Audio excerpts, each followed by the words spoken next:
오늘 우리에게 주신 하나님의 말씀 보겠습니다. 출애굽기 3장에 있는 말씀입니다. 출애굽기 3장 7절에서 10절까지의 말씀입니다.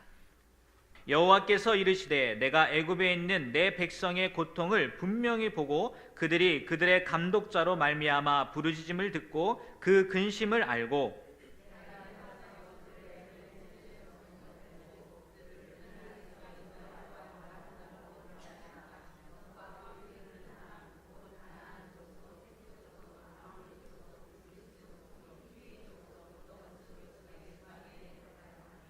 이제 가라. 이스라엘 자손의 부르짖음이 내게 달하고 애굽 사람이 그들을 괴롭히는 학대도 내가 보았으니 이제 내가 너를 바로에게 보내어 너에게 내 백성 이스라엘 자손을 애굽에서 인도하여 내게 하리라. 아멘. 네, 이 시간 우리 윤명숙 권사님께서 기도해 주셨는데 깜짝 놀라셨죠? 나오신 줄 알고. 우리 김명식 전도사님이 나오셔서 인카운터입니다. 청소년부 수련의 제목이 인카운터인데 만남이라는 제목을 가지고 말씀 전해 주실 때 큰 은혜 받으시길 바랍니다.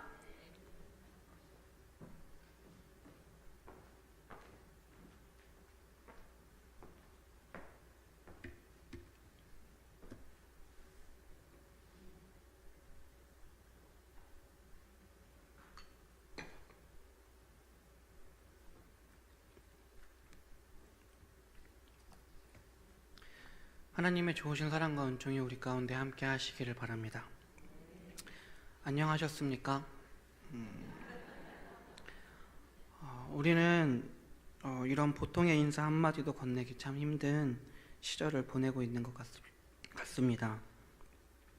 저희가 방금 읽은 본문 중에 7절, 하나님께서 내 백성의 고통을 분명히 보고 그들이 그들의 감독자로 말미암아 부르짖음을 듣고 그 근심을 알고 라고 말씀하시는 부분이 참 많이 마음에 사무칩니다. 오늘 우리가 만나고 경험할 이야기는 미디안 광야 하나님의 산 호렙에서 모세를 부르시는 하나님의 부르심에 관한 이야기입니다. 여기 계신 분들이라면 많이 들어봤을 모세의 이야기입니다. 여러분들이 많이 알고 있는 이야기를 제가 이 자리에 들고 선 이유는 청년들과 성경 공부를 하다 보니 많이 들어보고 알고 있을 만한 이야기들을 청년들이 제대로 알지 못했기 때문입니다. 그리고 그 이야기들을 청년들에게 제대로 알려주고 싶어서 다시 차근차근 공부하다 보니 저 또한 새롭게 깨닫고 은혜 받는 것들이 있어서 여러분들과 함께 나누고 싶어서입니다. 흔히 출애굽기 3장 1절부터 7장 7절까지를 모세의 소명기라고 합니다. 그 전까지는 무대 뒤에 계시던 하나님이 3장 1절부터는 구속사 무대의 전면으로 나서시는 부분이기도 합니다. 미디안 광야에서 양떼를 치던 목자였던 모세가 이스라엘을 인도해내는 목자로 부름받는 과정이 여기에 소개됩니다. 오늘 우리가 본문에서 만나는 하나님의 부르심은 파송을 낳고 파송은 사역으로 이어집니다. 그리고 그 사역의 결과로 맛보게 된 스라림은 모세로 하여금 다시 하나님 앞에 서게 합니다. 그런 흐름 속에서 3장 1절부터 7장 7절까지의 출애굽기 본문은 야훼 하나님이 누구인지, 야훼 하나님이 모세를 통해서 이루려고 하는 역사가 무엇인지를 우리에게 전하려고 합니다. 오늘 우리는 출애굽기 3장 1절부터 7장 7절까지 다 보면 좋겠지만 3장 1절부터 4장 17절까지 하나님께서 모세를 부르시는 이야기를 천천히 살펴보려고 합니다. 제가 처음 이 말씀을 준비했을 때는 10월 초였고 또 원래 말씀을 전하라고 했을 때는 11월 초였습니다. 이런저런 이유로 뒤로 밀려서 이렇게 하수상한 시절에 이 말씀을 전하게 하신 하나님의 뜻이 분명히 있을 줄로 믿습니다. 다시 한번 하나님의 놀라우신 사랑과 은총이 힘든 시기를 살아가고 있는 우리 가운데 함께 하시기를 바랍니다. 하나님을 만나기 전에 모세는 장인이었던 미디안의 제사장 이드로의 양을 치고 있었습니다. 성경은 아주 짤막하게 한 절로 모세의 처지를 전하고 있지만 이 한 절에는 40년의 세월이 담겨져 있습니다. 모세가 애굽에서 도망쳐 나왔을 때 그의 나이는 40세였습니다. 그런데 모세가 미디안 광야에서 양떼를 치다가 하나님을 만났던 때는 모세의 나이가 80세였습니다. 모세는 40년 동안 양을 쳤는데 자신의 양이 아닌 장인의 양을 치고 있었습니다. 모세가 어떤 사람이었습니까? 모세는 애굽에서 왕자로 자랐던 사람이었습니다. 애굽에서 받을 수 있는 최고의 교육을 받았고 극진한 대접을 받으며 자랐던 사람이었습니다. 비록 애굽에서 쫓겨난 처지였지만 모세가 가지고 있었던 왕자로서의 자존감은 엄청나게 높았을 것입니다. 그런데 그랬던 그가 40년이라는 세월 동안 일을 했음에도 불구하고 자신의 양이 아닌 남의 양을 돌보고 있었습니다. 목자 생활을 40년 동안이나 했지만 모세는 여전히 나그네살이, 더부살이를 하고 있었던 것입니다. 다시 말하자면 그는 처음 이드로의 집에 들어왔을 때와 마찬가지로 더부살이를 하고 있었고 자신의 양도 아닌 장인의 양을 돌보며 살았던 것입니다. 이집트 왕자로부터 양을 치는 목자로의 전락, 회환과 상실감이 그의 가슴을 짓눌렀을 것입니다. 동족인 히브리인들은 여전히 바로의 압제 아래에서 신음하고 있는데 자신이 할 수 있는 일은 아무것도 없었습니다. 아내인 시브라와의 사이에서 게르솜이라는 아들을 얻었지만 아내도 아들도 그의 가슴에 박힌 아픔을 씻어내 줄 수는 없었습니다. 게르솜은 황무지에 사는 손님, 황무지에 사는 나그네라는 뜻인데 이 이름 속에는 모세의 심정이 고스란히 담겨져 있습니다. 양을 치던 모세는 어느 날 광야 서쪽 너머로 양을 몰고 갔습니다. 그러다가 하나님의 산인 호렙에 이르게 되었습니다. 개역개정 성경에 보면 그 때를 광야 서쪽으로 인도하여 하나님의 산 호렙에 이르매 라고 나와 있는데 이것을 조금 더 정확하게 풀어보자면 광야 서쪽 너머로 떼를 인도하였다는 뜻입니다. 모세는 광야의 서쪽 너머로 양떼를 몰고 갔습니다. 그래서 하나님의 산 호렙 쪽으로 들어섰다는 것입니다. 그리고 모세는 그곳에서 하나님을 만나게 됩니다. 호렙이라는 단어에는 하나님의 산 말고도 거친 광야라는 뜻이 담겨 있습니다. 모세가 왜 그랬는지는 모르겠지만 자신이 늘 가던 곳이 아닌 일상의 경험을 넘어선 곳에 들어섰고 그래서 하나님의 산 호렙 쪽으로 들어가게 되었고 그곳에서 하나님을 만나게 된 것입니다. 인간의 논리가 거부되는 곳, 그곳에서 모세는 하나님을 만나게 됩니다. 양떼를 몰고 물과 풀을 찾아 그 뜨겁고 거친 광야를 걸어가면서 이따금씩 눈에 띄는 떨기나무를 보면서 어쩌면 한숨을 내쉬었을지도 모르겠습니다. 아무도 주목하지 않는 곳에서 자라고 있는 떨기나무, 또 아무 쓸모도 없는 그 가시로 된 나무야말로 모세 자신의 모습처럼 보였을 것입니다. 작년의 모세, 그는 자기의 무능을 절감하지 않을 수 없었습니다. 그러던 중에 그곳에서 모세는 불에 타고 있는 떨기나무 한 그루를 보았습니다. 어쩌면 그것은 메마른 광야에서 드물지 않게 볼 수 있는 광경이었습니다. 뜨거운 사막바람에 바짝 마른 떨기나무가 자연 발화되는 경우가 더러 있었다고 합니다. 그러나 한 가지 다른 것이 있었습니다. 불붙은 떨기나무가 소멸되지 않고 있었던 것입니다. 그것은 정말 낯선 환경이었습니다. 모세는 좀 더 자세히 보고 싶었습니다. 그리고 어째서 그 떨기나무가 타서 없어지지 않는지 알아보아야겠다고 생각해서 그 떨기나무에 다가갔습니다. 그때 그를 부르는 소리가 들려왔습니다. 모세야, 모세야. 모세는 엉겹결에 예, 제가 여기에 있습니다 라고 대답합니다. 그러자 비상한 명령이 떨어집니다. 이리로 가까이 오지 말아라. 내가 서 있는 곳은 거룩한 땅이니 너는 신을 벗어라. 나는 내 조상의 하나님이니 아브라함의 하나님, 이삭의 하나님, 야곱의 하나님이니라. 모세와 하나님과의 첫 만남의 순간입니다. 하나님께서는 모세에게 신을 벗으라고 하셨습니다. 하나님은 왜 모세에게 신을 벗으라고 하셨을까요? 신은 어쩌면 우리가 구성해온 삶 자체를 상징하는 것인지도 모르겠습니다. 이력서 할 때 이자는 한자로 신리 또는 밟을 리라는 뜻을 가진 단어입니다. 그러니까 이력서란 어떤 이가 살아오면서 이룩한 학업이나 종사했던 직업 따위의 발자취, 어떤 이가 지금까지 밟아온 삶의 내력을 기록한 문서라는 뜻이 됩니다. 신은 그러니까 외적으로 드러난 나라고 할 수 있습니다. 세상 사람들이 알고 있는 나 말입니다. 분석 심리학에서 신을 벗는다라는 것은 자신의 나체를 드러낸다는 뜻으로 해석할 때가 많습니다. 그렇다면 하나님이 모세에게 요구하신 것은 있는 그대로의 너의 모습을 드러내라 라는 말이 아닐까 싶습니다. 자아를 내려놓지 않고는 하나님의 현존 앞에 설 수 없습니다.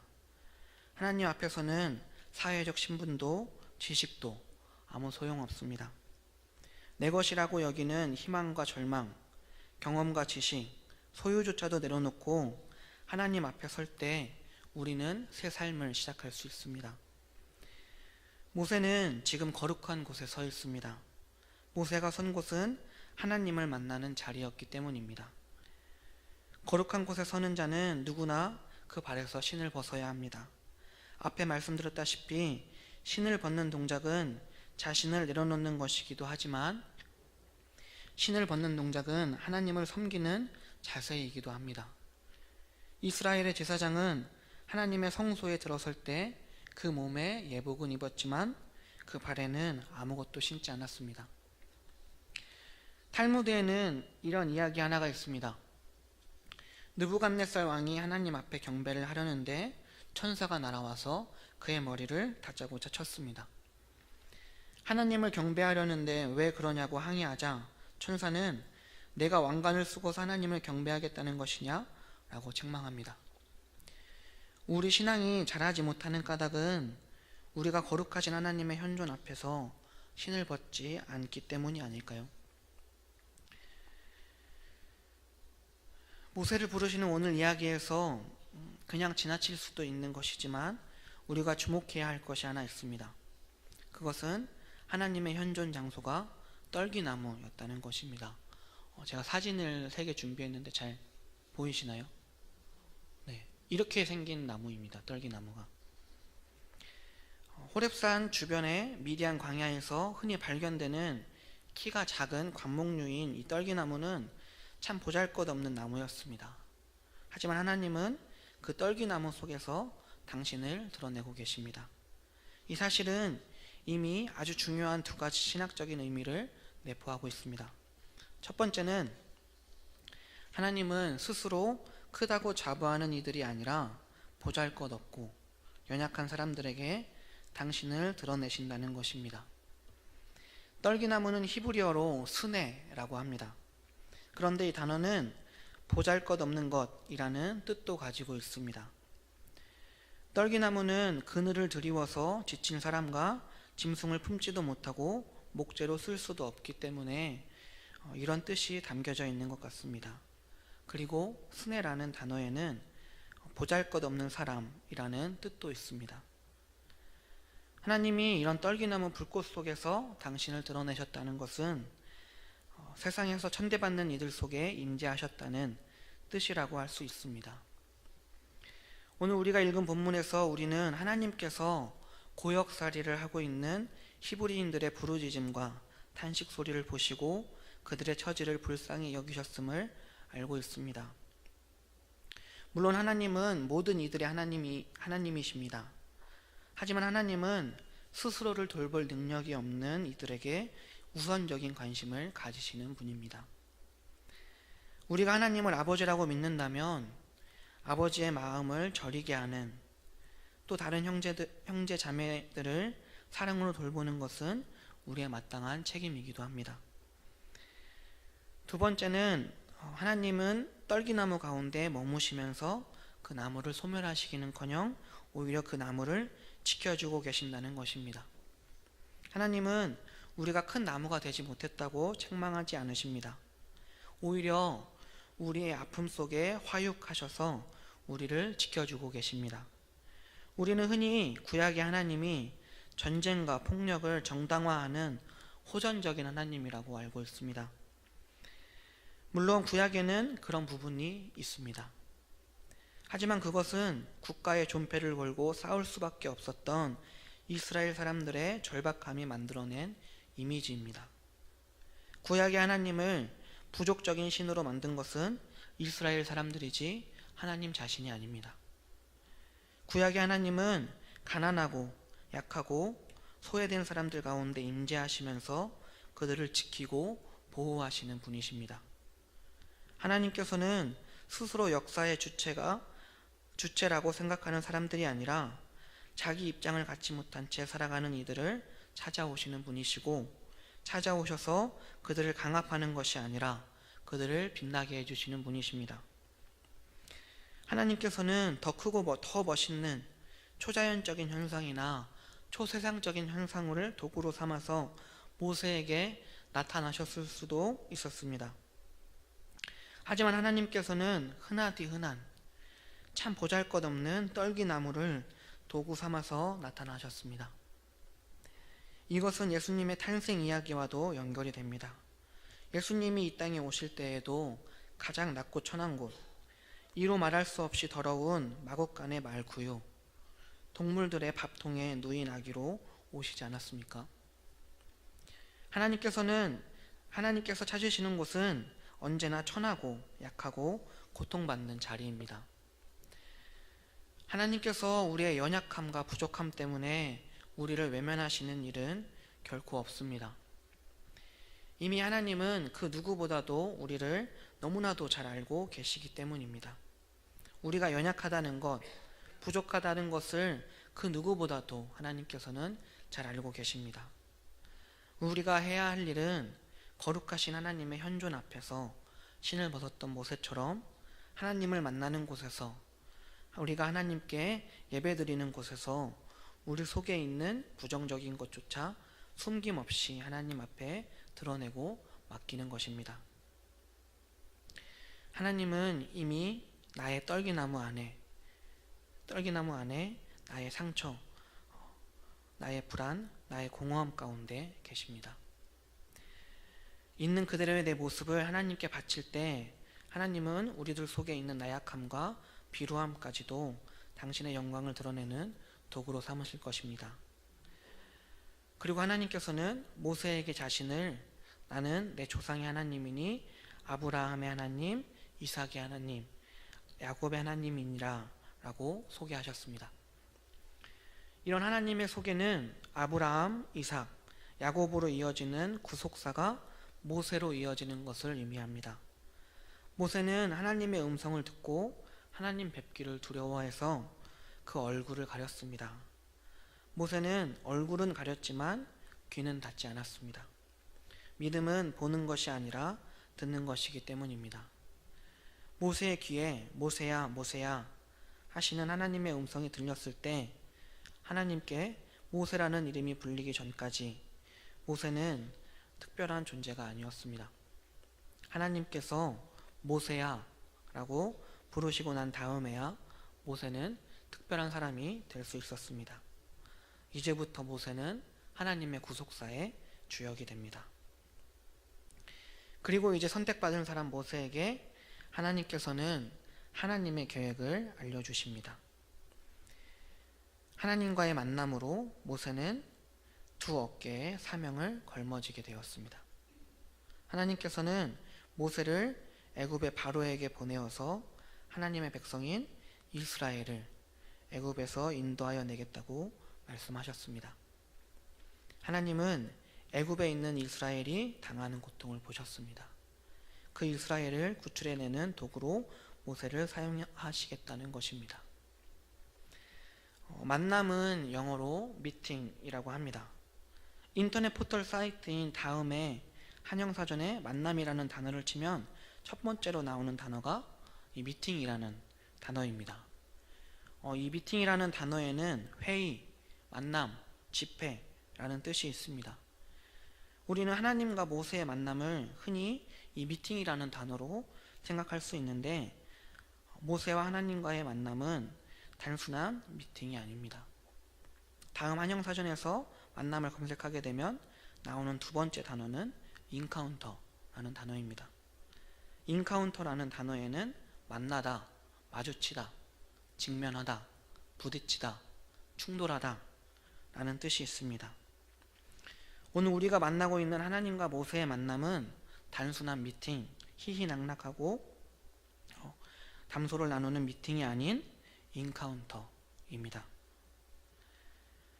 오늘 우리가 만나고 있는 하나님과 모세의 만남은 담소를 나눈다거나 앞으로 어떻게 할 것인지 의견을 나눈다거나 주제를 가지고 회의를 하는 종류의 만남이 아닙니다. 오늘 우리가 만나고 있는 하나님과 모세의 만남은 맞닥뜨린 것입니다. 하나님의 부딪힘이고 하나님과 모세의 충돌입니다. 하나님이 잔잔한 것처럼 평온한 것처럼 보이지만 너무나도 공허한 모세의 인생에 정면으로 들이받으신 것이 오늘 우리가 만나고 있는 하나님과 모세의 만남입니다.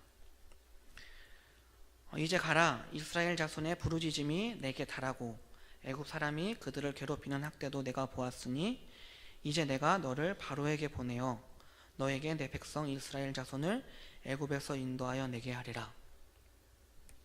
하나님의 뜻은 모세를 보내는 것입니다. 미디안에서 애굽으로 보내는 것입니다. 하나님의 뜻은 분명합니다. 하나님의 뜻은 하나님이 내려가서 이스라엘을 애굽의 손에서부터 건져내어 적과 꿀이 흐르는 땅으로 데려가는 데 있습니다. 하나님이 내려오셔서 하나님의 백성을 약속의 땅으로 데려가려고 하십니다. 그런데 하나님은 사람을 통해서 일하십니다. 그래서 하나님은 하나님의 일을 모세가 수행하게 하려고 하십니다. 그래서 하나님은 모세에게 이렇게 말씀하십니다. 이제 가라. 이제 내가 너를 바로에게 보낸다. 내가 너에게 내 백성 이스라엘 자손을 애굽에서 인도하여 내게 하리라. 살다 보면 평온한 일상을 꿰뚫고 들어와서 삶의 방향을 완전히 되돌려 놓는 순간을 만날 때가 있습니다. 예기치 않았지만 삶의 토대 전체를 완전히 뒤흔들어 놓는 그런 일이 우리 삶에서 일어납니다. 어쩌면 모든 진정한 만남은 사건적 요소를 가지고 있는 것 같습니다. 누군가를 만나면 나의 변화는 불가피하기 때문입니다. 지금까지 모세는 양떼를 돌보는 목자였습니다. 그러나 이제부터 모세는 하나님의 백성을 이끄는 목자로 하나님이 부르셨습니다. 모세의 생애에 일생일대의 방향 전환이 일어나고 있는 것입니다. 이 방향 전환은 모세의 결심에서 나온 것이 아닙니다. 모세의 일생에 닥친 획기적인 변화는 모세의 별다를 것 없이 잔잔하게 보이지만 공허한 일상 속에 하나님이 개입하시면서 일어났습니다. 하지만 모세는 이 방향 전환을 받아들일 수가 없었습니다. 하나님의 명령에 모세는 주저합니다. 느닷없는 명령이었기 때문입니다. 느닷없는 명령은 일상을 파탄내고 불확실한 삶으로 우리를 내몰기 때문에, 거기에 그것이 자신의 능력으로는 도저히 감당할 수 없는 일일 때, 그것을 명령으로 받았을 때 누구나 모세처럼 행동할 수밖에 없을 것입니다. 모세는 그래서 이와 같이 하나님께 말합니다. 내가 누구이기에 바로에게 가며 이스라엘 자손을 애굽으로 인도하여 내리이까? 하나님의 계획에 대한 모세의 판단은 부정적이었습니다. 모세는 자기 힘으로 하나님의 일을 감당하는 줄 알았기 때문입니다. 그래서 모세는 받아들일 수 없었습니다. 그는 자신이 하나님의 일에 부적합하다는 것을 알았습니다. 하지만 하나님은 그런 변명에 부름을 철회하시는 분이 아닙니다. 내가 반드시 너와 함께 있으리라. 내가 그 백성을 애굽에서 인도하여 낸 후에 너희가 이 산에서 하나님을 섬기리니 이것이 내가 너를 보낸 증거니라. 소명의 성취는 보냄을 받은 자의 능력에 달린 것이 아니라 보내신 분의 의지에 속하는 것입니다. 하나님께서 내가 반드시 너와 함께 있을 것이라고 말씀하셨음에도 모세는 망설입니다. 여러 가지 상황이 머릿속에 떠올랐을 것입니다. 모세는 어떻게든 그 소명을 거절하고 싶었을 것입니다. 무엇보다도 이스라엘 사람들이 자신의 말을 신뢰할지에 대한 확신이 없었기 때문입니다. 조상들의 하나님이라는 수식어로는 하나님을 설명할 수도 사람들을 설득할 수도 없다는 생각이 들었습니다. 하나님에 대해서 어떻게 설명해야 할지 몰라서 그래서 모세는 하나님께 하나님의 이름을 묻습니다. 그러자 하나님께서는 매우 간결하게 답해 주십니다. 에르헤 아쉐르 에흐예. 제가 히브리어로 준비했으면 좋았을 텐데 히브리어로 준비하지 못해서 죄송합니다. 이것의 뜻은 나는 스스로 있는 자니라 라는 뜻입니다. 하나님이 밝히신 하나님의 이름은 나는 스스로 있는 자니라 입니다. 하나님께서는 모세에게 스스로 있는 자가 나를 너희에게 보내셨다 하라 라고 말씀하셨습니다.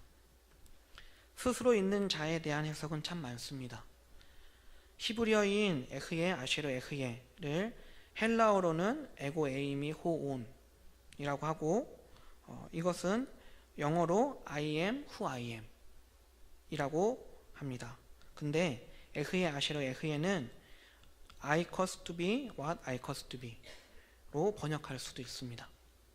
이렇게 번역이 달라지는 것은 히브리어 에흐예를 어떻게 해석하느냐에 따라 그 의미가 달라지기 때문입니다. 우리는 흔히 하나님의 이름을 I am who I am 로 알고 있습니다. 이것은 나는 스스로 있는 자다, 나는 나다 라는 뜻입니다.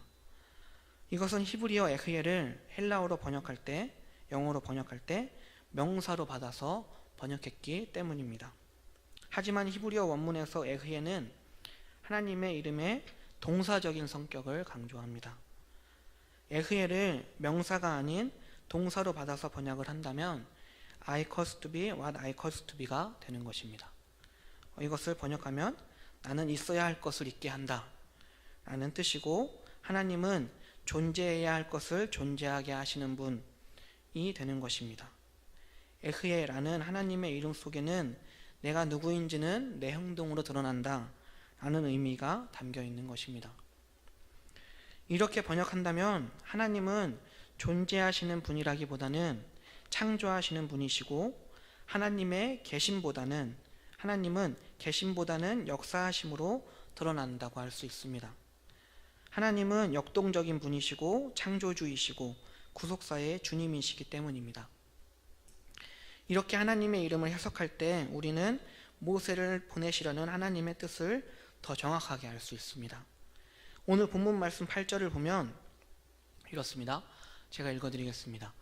내가 내려가서 그들을 애굽인의 손에서 건져내고 그들을 그 땅에서 인도하여 아름답고 광대한 땅, 젖과 꿀이 흐르는 땅, 곧 가나안 족속, 헷 족속, 아무리 족속, 브리스 족속, 히위 족속, 여부스 족속의 지방에 데려가려 하노라 에서 나오는 내려가서, 건져내고, 인도하여, 데려가려 같은 동사들은 하나님의 의지를 나타내기도 하지만 하나님의 직접적인 역사하심을 나타내기도 합니다. 출애굽기 3장 15절부터 22절은 하나님의 이름의 동사적인 성격을 보다 구체적으로 제시합니다. 우리 15절부터 22절까지는 같이 읽도록 하겠습니다. 하나님이 또 모세에게 이르시되 너는 이스라엘 자손에게 이같이 이르기를 너희 조상의 하나님 여호와 곧 아브라함의 하나님 이삭의 하나님 야곱의 하나님께서 나를 너희에게 보내셨다 하라. 이는 나의 영원한 이름이요 대대로 기억할 나의 칭호니라. 너는 가서 이스라엘의 장로들을 모으고 그에게 이르기를 여호와 너희 조상의 하나님 곧 아브라함과 이삭과 야곱의 하나님이 내게 나타나 이르시되 내가 너희를 돌보아 너희가 애굽에서 당한 일을 확실히 보았노라. 내가 말하였거니와 내가 너희를 애굽의 고난 중에서 인도하여 내어 젖과 꿀이 흐르는 땅 가나안 족속, 헷 족속, 아모리 족속, 브리스 족속, 히위 족속, 여부스 족속의 땅으로 올라가게 하리라 하셨다 하면 그들이 내 말을 들으리니 너는 그들의 장로들과 함께 애굽 왕에게 이르기를 히브리 사람의 하나님 여호와께서 우리에게 임하셨은즉 우리가 우리 하나님 여호와께 제사를 드리려 하오니 사흘 길쯤 광야로 가도록 허락하소서 하라.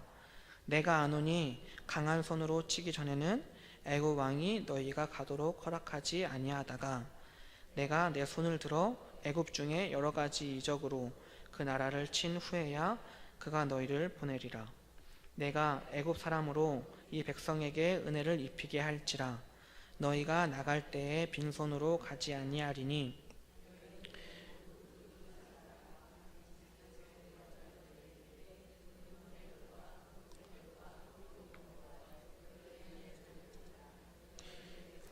물품을 취하리라. 아멘.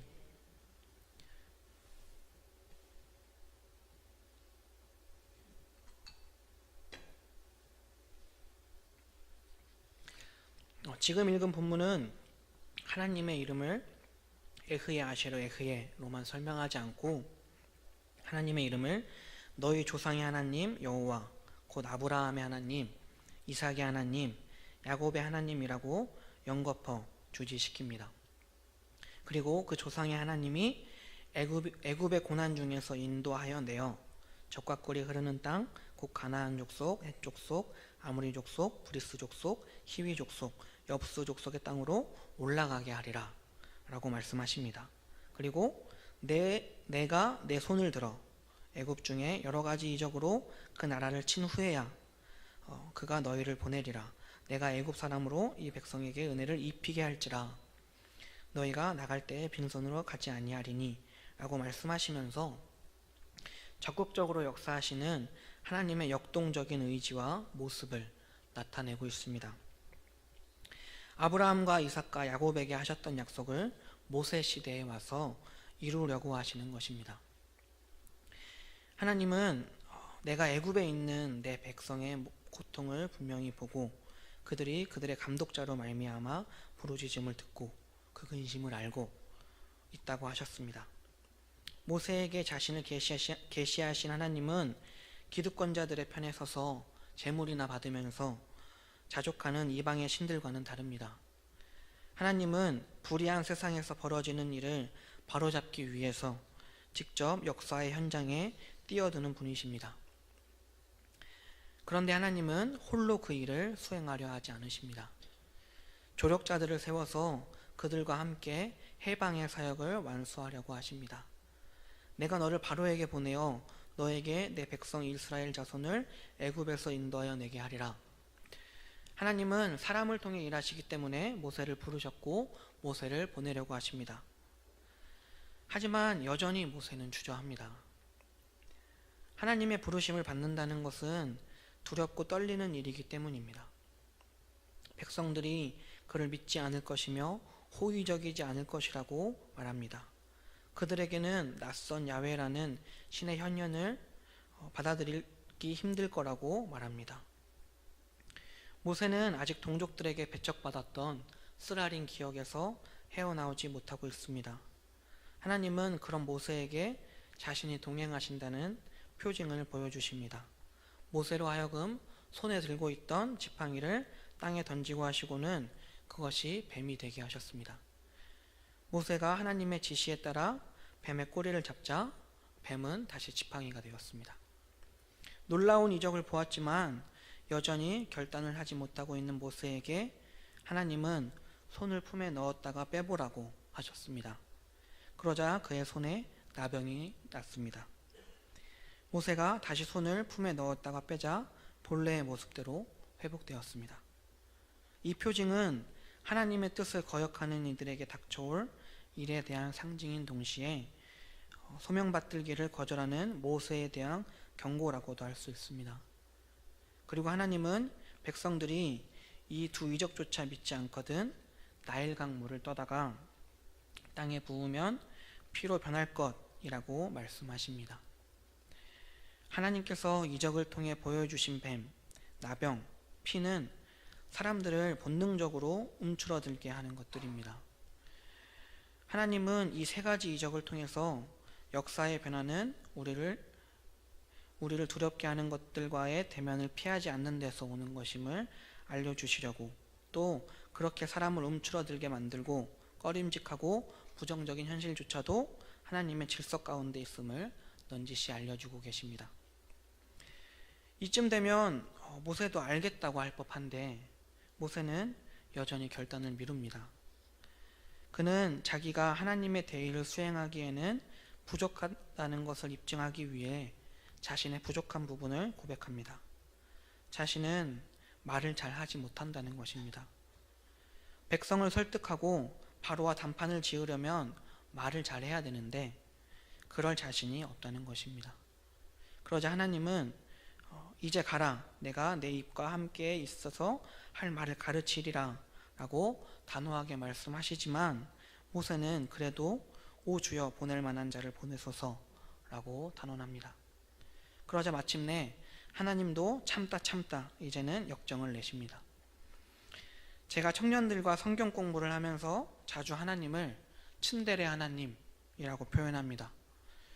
츤데레라는 단어가 요즘에 쓰는 단어고 또 새로 생긴 말이어서 뜻을 잘 모르시겠지만 생소하시겠지만 츤데레라는 단어는 상대방에게 애정이 있지만 겉으로는 쌀쌀맞게 행동하는 성격 유형을 말합니다.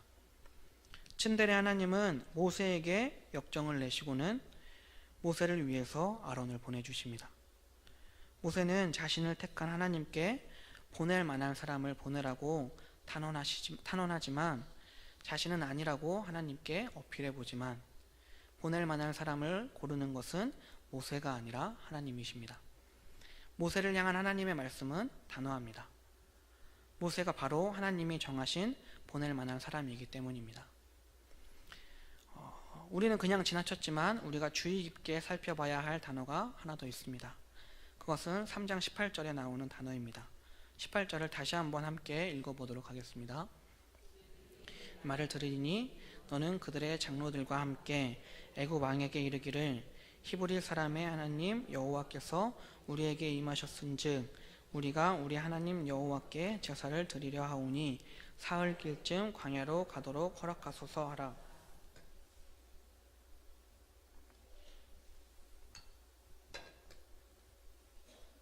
중요한 단어를 찾으셨습니까? 뭘까요? 네, 히브리 사람의 하나님 여호와. 하나님께서는 자신을 히브리 사람의 하나님이라고 말씀하고 계십니다. 히브리라는 단어는 특정한 민족을 지칭하는 말이라기보다는 그 고대 중근동 지역을 떠돌던 날품팔이 노동자를 비롯한 사회 밑바닥 계층을 지칭하는 말입니다. 이스라엘 사람들은 절대로 자신들을 히브리 사람이라고 말하지 않습니다. 이로써 우리는 성경에 하나님이 깊이 관심을 갖고 계신 이들이 누구인지를 알 수 있습니다. 그들은 자기 목소리를 갖지 못하는 사회적인 약자들입니다. 하늘과 땅을 창조하신 하나님께서 언제든 동원될 수 있고 또 언제든 제거될 수 있는 사람들의 하나님임을 자처하고 계시는 것입니다. 하나님께서는 고난받고 고통당하고 있는 이들을 이끌어내겠다고 하셨습니다. 하나님은 그들을 적과 꿀이 흐르는 땅으로 인도하겠다고 말씀하셨습니다. 하지만 우리는 갈릴리 지역이나 일부 해안 지역을 빼고는 팔레스타인 땅이 매우 척박하다는 것을 잘 알고 있습니다. 그럼에도 불구하고 하나님께서 그곳을 적과 꿀이 흐르는 땅으로 표현하신 것은 하나님께서 과장하신 것일까요? 아니면 하나님이 그들을 달콤한 말로 깨어내신 것일까요? 그렇지 않습니다. 억압과 학대 속에 살아본 사람들은 잘 알 것입니다. 자기 삶의 주체가 되지 못하는 삶, 자기 삶에 대한 결정권을 갖지 못하고 사는 삶은 제대로 된 삶이 아니라는 사실 말입니다. 적과 꿀이 흐르는 땅이란 누구나 자기 삶의 주인이 되어서 사는 곳을 이르는 말이 아닐까 생각해 봅니다. 모세의 거듭될 소명 거부 이야기는 모세의 우유부단함을 입증하기 위한 것이 아닙니다. 이스라엘의 해방은 영웅적 인물인 모세의 강철 같은 의지가 아니라 계층 질서의 밑바닥에 속한 사람들에게 사람답게 살 권리를 회복시켜 주시려는 하나님의 의지에서 비롯된 것임을 드러내기 위한 것입니다. 하나님은 과도한 자기 확신에 사로잡혀서 내가 아니면 누가 하겠느냐 라고 말하는 사람이 아니라 진심으로 자신의 부족함을 아는 이들을 세우셔서 당신의 일을 감당하게 하십니다. 사실 모세는 애굽으로 돌아갈 수 없는 처지였습니다. 모세가 애굽에서 도망치듯 나온 이유는 사람을 죽였기 때문이 아니라, 동족에게서 상처받고 버림받았기 때문이 아니라 정치적인 힘싸움에서 밀려났기 때문에 죽지 않으려고 도망치듯 나온 것입니다. 애굽의 왕자였던 모세가 사람을 죽였다는 이유로 나라에서 죽임을 당하지는 않았을 것입니다. 또 애굽의 왕자였던 모세가 노예였던 히브리 민족들에게 신임을 받지 못하는 것이 나라를 도망치듯 떠난 이유가 되지는 못할 것입니다. 모세는 애굽 왕실의 정치 싸움에서 밀렸기 때문에 하는 수 없이 도망치게 되었던 것입니다. 그래서 모세는 애굽으로 되돌아갈 수가 없었습니다. 그래서 모세는 계속해서 가지 못한다고 했던 것입니다. 돌아가면 죽을 수밖에 없었기 때문입니다. 그런 모세를 하나님께서는 혼을 내시면서까지 애굽으로 돌아가게 하셨습니다. 어쩔 수 없이 모세는 하나님의 명령을 따라서 애굽으로 돌아가기로 마음을 먹습니다. 그렇게 어깨가 축 처져서 애굽으로 돌아가려는 모세에게 츤데레 하나님께서는 한마디를 더 하십니다. 4장 19절 말씀입니다. 여호와께서 미디안에서 모세에게 이르시되 애굽으로 돌아가라. 내 목숨을 노리던 자가 다 죽었느니라. 저는 불타는 떨기나무 가운데 임하신 하나님과 모세의 만남을 문지방을 넘은 체험이라고 말하고 싶습니다. 요즘 아파트나 새로 지은 건물은 문지방을 보기 어렵지만 얼마 전까지만 하더라도 집의 문마다 문설주 사이에 문 밑에 나무를 가로놓아서 문지방을 삼았습니다. 그것은 안과 밖을 가르는 것입니다. 안으로 들어가든 밖으로 나가든 문지방이라는 경계를 넘어야 합니다. 종교학에서 문지방을 넘는 체험이란 세상을 바라보는 방식의 철저한 변화를 뜻합니다. 모세는 떨기나무 가운데 임하시는 하나님과 만나서 이전과는 전혀 다른 삶을 살게 되었습니다. 문지방을 넘어선 것입니다. 하나님 없이 지내온 좌절과 시리의 시간은 지나고 하나님 안에서 살아가는 희망과 책임의 시간이 시작된 것입니다. 여러분들은 하나님을 만나셨습니까? 하나님과 지금도 여전히 만나고 계십니까? 그 만남이 혹시 미팅은 아닙니까? 하나님과의 만남은 미팅이 되어서는 안 됩니다. 하나님과의 만남은 인카운터입니다. 하나님이 모세를 찾아오신 것은 그의 우울한 심사를 위로하고 미래에 대한 희망을 불어넣기 위함이 아니었습니다. 역사를 갱신하려는 당신의 뜻을 드러내고 그 위대한 사역에 동참하도록 하기 위함이었습니다. 하나님께서는 모세에게 그러셨던 것처럼 우리에게도 찾아오셔서 하나님 나라의 확장을 위해 우리를 부르시고, 그 부르심은 잔잔한 것처럼 또 평온한 것처럼 보이지만 너무나도 공허한 우리 삶을 송두리째 뒤바꿔 놓기를, 우리 삶에서 급진적인 방향 전환이 일어나기를 원하고 계십니다. 하수상한 시절입니다. 유례없는 최악의 스캔들이 나라를 뒤흔들어서 우리 모두가 고통받고 힘겨워하고 있습니다.